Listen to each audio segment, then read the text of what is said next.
Hey everybody, welcome to the Canadian Job Search Podcast. My name is John Ribeiro and I will be your host. I'll be interviewing recruiters, hiring managers, and experts to help you land your next job sooner. Just a quick reminder to download your high-converting resume template that's been proven to get you more job interviews at resumetemplate.canadianjobsearchacademy.com. And if this episode resonates with you, then remember to subscribe, comment, and share. Thank you and welcome to the show. Hey everybody, welcome to the Canadian Job Search Podcast. My name is John Ribeiro, your host, and we've got a very special guest with Rameet Saluja. Rameet Saluja is a recruiter in the BPO presently. She has extensive recruiting experience of over 5 years. She believes in the principles of trust, freedom, and honesty. It's been a year since she's moved to this wonderful city called Toronto, which she now calls home. Welcome to the podcast, Rameet. Thank you so much, John. I'm delighted to be here today. And I know that, you and I, we've had a few different conversations, and I know that the information you're going to provide to the audience is going to be fantastic. But just for clarity, can you explain what BPO means? Right. So BPO is a business process outsourcing. We basically place candidates in various financial, banking industries, telecommunication industries in their customer service roles or financial representative roles. That's what a BPO does. Excellent. No, and that's great because I just wanted to get some clarity around the industry and the industry that you work in. So for the listeners that are listening, financial, telecom, I think you mentioned IT as well. So we've got a variety of different industries that you cover. And I know a lot of the people that are listening to this podcast are going to be, just overwhelmed with the information that you're going to provide today. So I'm really happy about that. Same here. I hope I can make a difference today. For sure. Let's get right into it. Tell us a little bit about your backstory, because my understanding is you're also a newcomer to this. You talked about it's been a year since you moved to the city of Toronto. Tell us a little bit about that and what your journey was like. For sure. So I moved here with the idea of, moving up the ladder in my career. I really wanted to explore the opportunities outside my own small world that I was a part of. And that really made me move here. And honestly, I did not have any job before I moved here. So after I moved, it definitely took some time for me to figure out what I wanted to do and how the industry looks like. But it has worked out well for me, and I hope it does for others too. Honestly, talking about my industry, I've always been a people's person, and I think this quality pushed me to take up a career in recruiting. It's really important to build connections with the clients, with the organization that you're a part of, and with your candidates. Sometimes I also feel that maybe being a part of this industry has made me a people's person. So it actually works both ways for me. Nice. So you coming into this environment, not too long ago, just recently, what did you find was really different for you? Or what was one of the things that really stood out? I mean, here in Toronto or in Canada, if I can go to a larger space, I say it's a candidate-driven market. There are abundance of job openings and numerous opportunities for candidates today here. And if you do have the required skill and if you do have that expertise in your area, I think you do have options to choose from. But if you are at a stage where you're just starting your career, I think you should focus on where you see yourself in the future. So start by setting short-term goals for yourself and then work on improving your skills eventually. Nice. And that's important. So and setting those short-term goals is perfect, because especially in today's market, one of the things that we're starting to see is, the roles or assignments that people are giving are more contract-based and full-time working for these organizations. So you got to start thinking about what does that path look like for you in the next 2, 3, 4 years. And then you start building out from there. So that's good. Definitely. So based on what we've seen, and given that we're in a pandemic market, like we're now a year, just over a year, I think it's just over a year since we officially announced the pandemic here in Canada. What would you say has really changed from a recruiting perspective when it comes to the job market today? I mean, in the beginning of the pandemic year, there definitely were scarcity of jobs. It was difficult to find a job or stick around, in the current role that you're a part of. But talking about it today, I think the market's opening up again. There are a lot of opportunities available. And as you rightly mentioned, even if it's a contract role, I think that will be a great addition to your profile. In fact, contract roles are even more challenging, and it kind of gives you a vision if you like the role that you are in, whether you like the organization that you're a part of.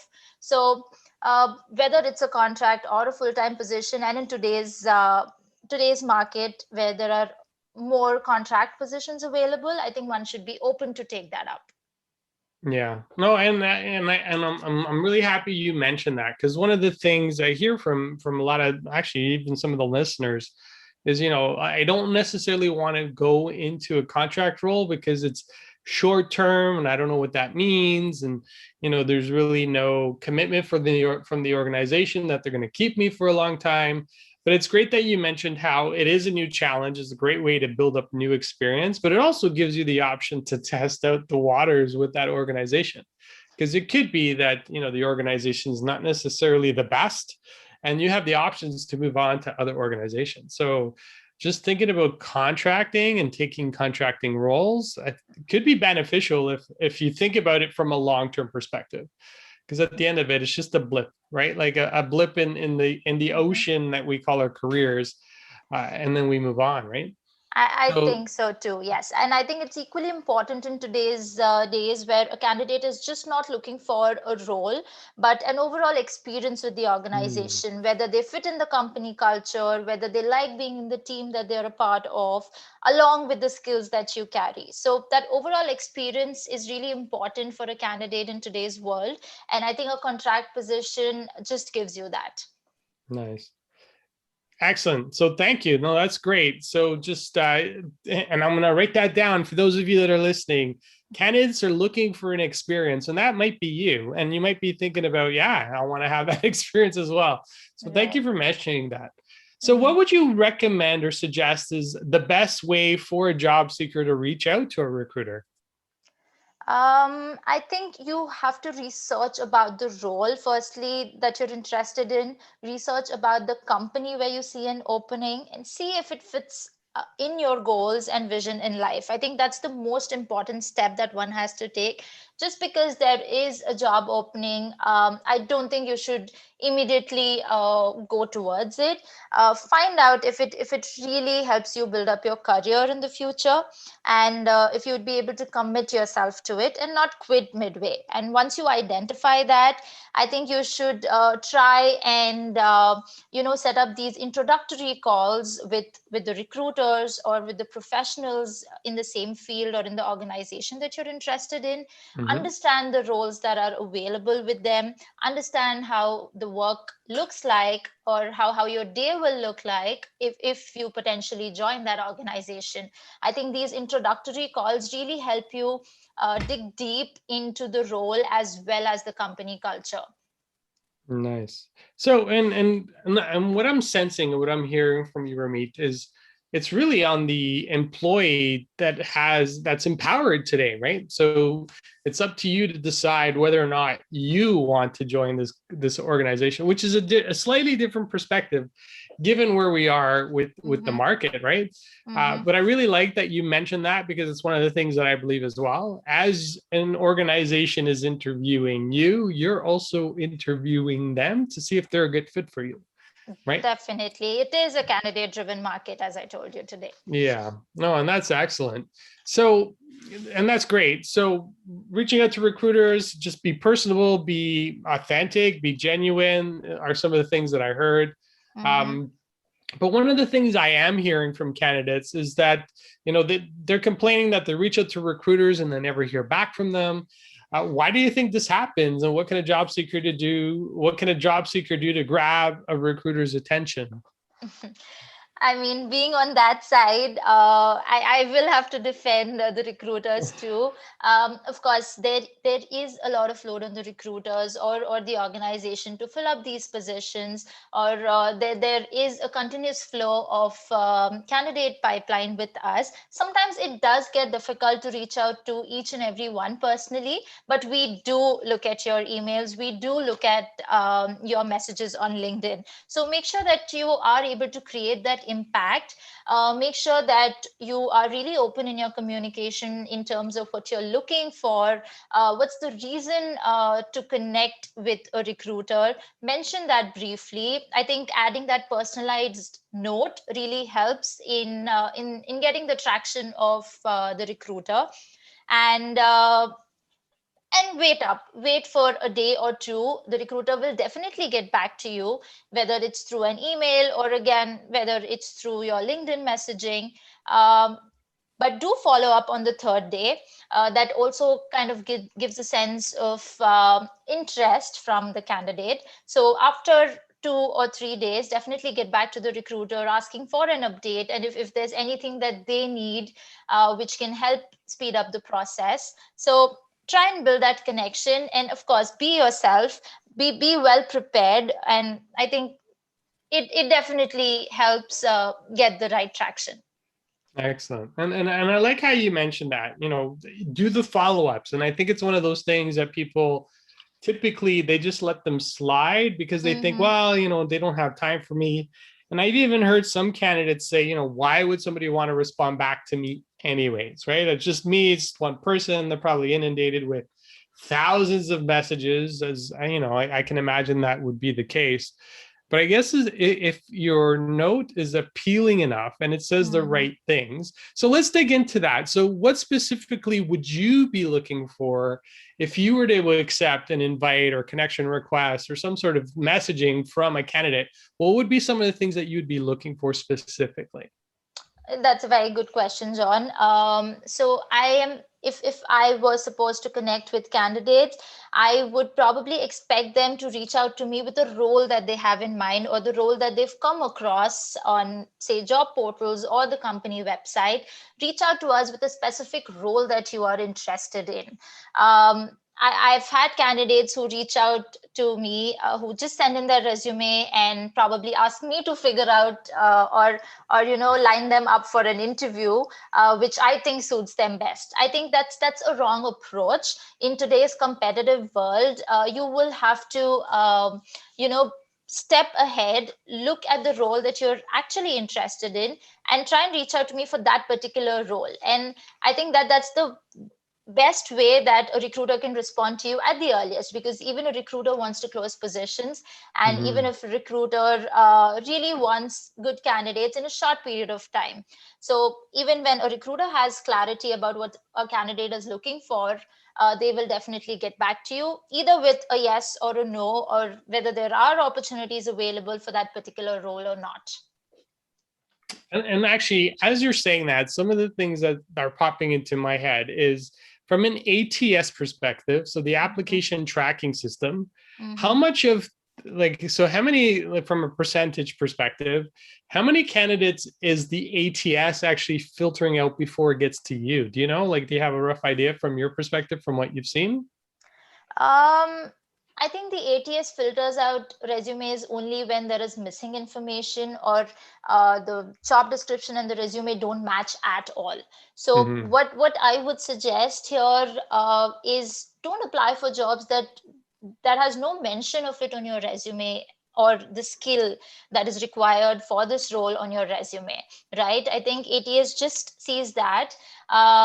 It's really difficult for a resume to directly reach the recruiter. I think the first step that a recruiter follows is through an ATS, filtering out resumes through an ATS.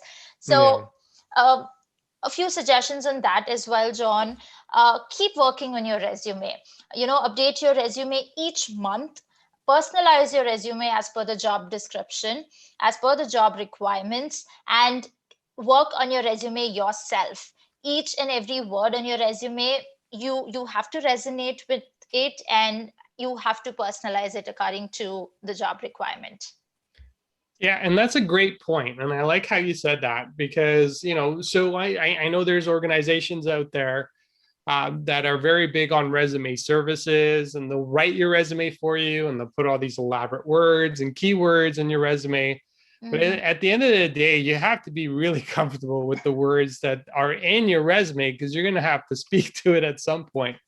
And if there's Exactly. language, and yeah, and if there's language that you're not necessarily comfortable with, but you're putting it in because it's hitting certain keywords, Hmm. and then you show up in the interview and you're like, I don't know what that word means. Like, it could be problematic, right? So I really Right. like how you mentioned that. So, spend time, make sure you definitely have a good understanding of what's in your resume, even if you're going to decide to use a service, but be really comfortable with that content.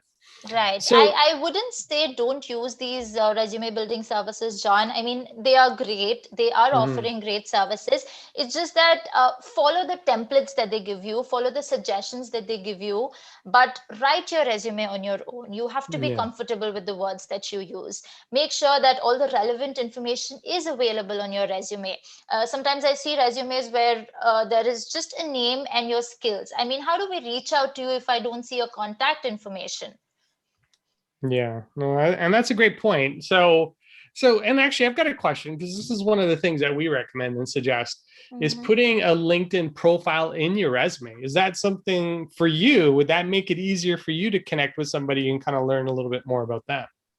Honestly, John, if I have a name of the candidate, it's really easy to look up a candidate on LinkedIn with their names. So Hmm. I would prefer to have their phone number or their email address where I can reach out to them directly.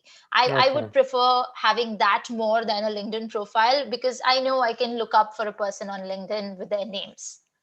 All right. Excellent. So, but what I'm hearing is if they have an email, they have a phone number, and they have a LinkedIn profile, even better, right? Like Even that just better. makes it even Yes, better. for Yeah. So sure. hit all of them for sure. Yes. And that brings me to my question. Actually, there's two other questions that are kind of floating in my mind. I want to make sure that I ask them. But then the first one is, when it comes to LinkedIn and from a job seeker's perspective, how important is social media presence for you, the recruiter, as you're going through somebody's profile? It definitely is important because your resume and your LinkedIn have to talk to each other. So there cannot be any difference in both of these. So if you're mentioning something on your resume, we'd like to see the same on LinkedIn. LinkedIn is a public platform, and if there's something that you've mentioned on your resume, we expect to see that on a public platform as well. So both of them have to go hand in hand with each other. We love to see your experience, your detailed experience on LinkedIn. Try and build those connections on LinkedIn where you have feedback from your previous employers, your previous peers and colleagues. I think that really adds value to a candidate. And I'm really happy. So you're talking about the recommendation section inside of LinkedIn, correct? That's right. So having that in advance, you're saying actually adds a lot more value to their profile because now you get to see it. And that's fantastic. And actually, you're the first recruiter to say that, right? Like everybody talks about having a complete profile, Hmm. having a lot of information in there. But I believe you're the first person who's mentioned you're the first person who's really mentioned about having the recommendation section in a person's profile to stand out because then it just makes it easier for you to learn a little bit about them, right? That's right. It makes it easier, and also it helps us understand that person deeply, because there are certain personal attributes which you, of course, cannot portray on a platform or on a resume unless a person talks to you directly, and that only happens, say, in the second or third round of interview. So having these recommendations, having your peers acknowledge you for your accomplishments, that definitely speaks a lot about a candidate, even if it's one or two, but it definitely is something that adds value. Thank you. No, and that's perfect. And that's actually, and that's great because it's one of the things I talk about, but it's not many times where somebody actually validates that that's actually an important part. So that's Mhm. great. So you just mentioning that just validates, you have to have a complete profile. You have to have all those things in there. And the recommendation at the end of the day, as a recruiter, one of the things you're going to validate with an employee or a candidate is you're going to check the references anyways, right? Right. So you might as well get their references in advance. So by the time you're actually going through the interview process, there's already things that are there that kind of give the hiring manager and the recruiter an indication of, who you are, what your personality is like, and what other people think about you in terms of your quality and your value. Mm-hmm. So that's great. So yeah, no, excellent. So from your perspective, what are some of the most important things that a hiring manager, based on a recruiter, a hiring manager would be your client? What do you think they're looking for today in today's candidates? Um, so as I mentioned this before, we're just not looking at the skills of a person. Uh, if I do a random LinkedIn search, or if I go through my job portals, and if I just type in a few keywords of the skills I'm looking for, I'm sure we would definitely get a lot of candidates. What the hiring managers are really looking at is how you fit in the company culture. It, Hmm. are you somebody who carries a positive attitude? Are you somebody who's willing to commit yourself to this role and to the organization? They're looking at you as yourself. So that's really important for you to be yourself even in an interview, and it works both ways. If you are yourself, your hiring manager is more comfortable in talking to you, and they'll definitely give you a few more insights about how the team is, or um, how the leadership looks like in the organization. And you also can decide if this is what you're looking for, if it really matches your goals and visions when it comes to an organization. So it definitely works both ways, and to stand out, I would say be well prepared, be yourself. Excellent. And I like how you said that, be prepared, be genuine, be authentic, right? Everybody thinks, or from what I've seen from candidates, they think they need to respond in a certain way because they think that's how the hiring manager or the recruiter wants them to speak and, say things. So it's great that you're saying authentic, because that's what's really going to make you shine as you go through this. Yes, it So is a very important quality. so on the flip side, what are you seeing are some of the most common mistakes that job seekers are making? Um, First and foremost, not showing interest. If Mm. you just send in your resume, and you expect that they'll definitely reach out to you, or you are a shortlist, and that's in your head. I mean, for you think that you are a shortlist and your work is done after sending a resume. No, you have to follow up. You really have to show interest. You really have to show the recruiter. I mean, take up every job interview as your last interview. I would say that. Uh, Take it up as that's your last chance, and that gives you a chance to put your best foot forward. Nice. So I guess a big part of it, or what you're seeing, is people submit a resume and then that's it. You never hear back. There's nothing else. There's no engagement. There's no back and forth. There's no networking. So Exactly. keeping that piece alive is really, that's the thing that's going to make you stand out, and above all the other candidates that are also going through the process today, right? So yeah, no, that's Definitely. fantastic. Build that connection, whether it's with the hiring manager or the recruiter. If you've had a really pleasant conversation with them, make sure that you convey it to them. Just drop them an email stating how pleasant it was to have a conversation with them, how you enjoy talking to them, and how you're looking forward to know the next steps. Be authentic. Again, you being positive definitely helps here. It definitely brings out the sort of person you are also. So yeah, build that connection, have that relationship with the recruiter and with the hiring manager. But that being said, it doesn't mean that you send them a message every day, a good morning, a good evening, or following up each and every day. No, that also is a strict no. Give them some time, because they definitely want to assess your profile better. They really want to take some time to think about the position and a suitable candidate. So just give them some time, but definitely build that relationship and let them know how you felt after the interview. Excellent. So, and what I heard from you earlier was just give a 3-day buffer in between, right? So don't inundate the hiring manager or the recruiter with a call every day and say, hey, what's happening? Did you make a decision? Um, so that brings me to another question. In terms of the actual recruiting cycle, are you seeing that there's been a change in that with COVID? Or is that relatively the same as it was pre-COVID?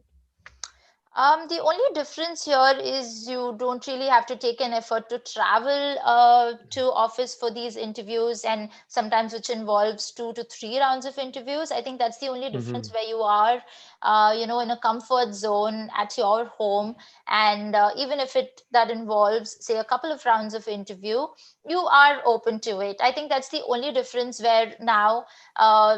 We are conducting these interviews on a video platform or sometimes even just on phone, and I think what has changed is the immense trust that even the recruiters and the hiring managers have on candidates now, where they no longer feel to see that person live. Hmm. No, and that's good. So, and actually, I want to just explore that a little bit from an online presence, because no longer, and you mentioned it, we're no longer going into the office. I don't think anybody's going to be going into the Mm-hmm. office to be doing any sort of interviews soon. So, Correct. from that perspective, what are you looking for specifically when somebody's presenting or interviewing on video? Um, just sit in a quiet and a pleasant environment. Make sure that you do have a designated space for you to work and to interview. I think that that really impacts on your interview process too, because they really like to see if you are able to work in the quiet environment, whether you're able to focus and give your 100% towards the role. So they really need to make sure that you have that space and that setup where there will not be any distractions. Mm-hmm.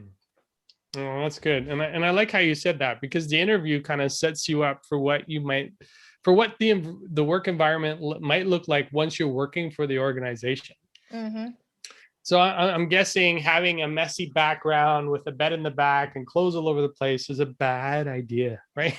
That's right. But having said that, I know we sometimes a few candidates have limited space in their Mm-hmm. homes, but at least make sure that you at least have a table and a chair which is somewhere in a quiet zone, and there are no distractions around. Of course, not Yeah. a messy background. Having that space for yourself that you are in a work mode. Yeah. And I never thought about it like that, kind of it being set up for how your work environment's going to be in the future, and Mm-hmm. giving your future employer an opportunity to see where you're going to be working, how you're going to be working, and whether or not you're going to be in a distraction-free environment, right? Yes, And and and I I think. know, Mhm. yeah, so go ahead. I also think that you should dress up well for these interviews too. I mean, in today's times, you don't really have a lot to do outside. So I think take up these opportunities to, dress well, present yourself in a better way. And I would say that even while you're working. So if you've been hired and if you've started working, plan your day where you wake up at 8 in the morning or 7 in the morning, dress up like how you would dress at work. I think that really gives you a motivation, and you are quite dedicated to your work as well. Yeah, no, and that's a great point, because from what I've seen, people just we're working remote. For the most part, I think 90% of the time I'm wearing t-shirts, right? So, and it's just so you just get into a groove of dress shirts and all that stuff. Like that's kind of gone away. Hmm. But it's nice that you mentioned that, right? Because as you're going through the interview, it's there's only one chance to make a first impression, so that first impression might as well be a good one, right? That's So right. yeah, and like you said, treat it like a work day, treat it like you're going into the office, like you're going to meet with somebody, and you're Hmm. going to be at your best. You want to show up at your best. You don't want to be showing up with and there's nothing wrong with t-shirts. So depending on the field that you're working in, is if you're more creative field, like that might be acceptable. True. But by doing your research, understanding the company culture, looking at their website, you kind of get an idea and a feel of what they're like, what the company culture is like, and what their dress code is like too, right? So it gives you a really True. good True. indication of how you should be dressing. Because I've been asked, should I wear a suit and a tie? I Mm-hmm. said, well, if you look at the website, what do you see, right? Like that gives Mm. me, for myself, that's what I kind of think about. If nobody wears a tie on their corporate website, Mm-hmm. then You don't need to worry about wearing a tie, but it Right. comes down to your position as well. So something to Definitely. And think I would about. just say be presentable. I think that's what Yeah. everybody can go with. Yeah. Yes. Given where everybody is with, their COVID hairstyles and everything, it's been interesting for sure. But yeah, no, if you need to get a haircut before you interview, go get a haircut. True. But yeah, no, being presentable and being clean at the end of the day, that's, it also says a little bit about you and your character and how you take care of yourself. And Yes. Yes. it's a good indication. So excellent. Thank you. So Rameet, you've given us some really great information, some really great insight. If people wanted to get a hold of you and if they wanted to learn more about you, where could they go for information? Sorry, I didn't quite catch that, John. Sorry, no worries. So Rameet, as we start to wrap up the podcast, if Mhm. people want to learn more about you, where could they go? Right. So I'm pretty active on LinkedIn. You can find me by my name, and I'll also share my LinkedIn URL with John.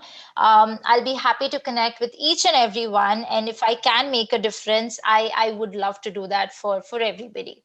Excellent. So be careful what you ask for, Rameet, because I know people will start to reach out because we're starting to get a lot of responses from these. But that's excellent, and I love your dedication to just helping the community out there because I know it's one of the things that you like to do, and it's part of the reason why you're on the podcast. Because if you weren't open to sharing information and really serving back the community, you wouldn't be here today. So I just wanted to say Mhm. thank you for that.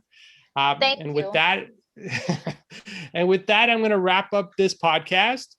Thank you, everybody, for listening in to the Canadian Job Search Podcast. Wishing you all a great one. Talk to you all soon. Take care.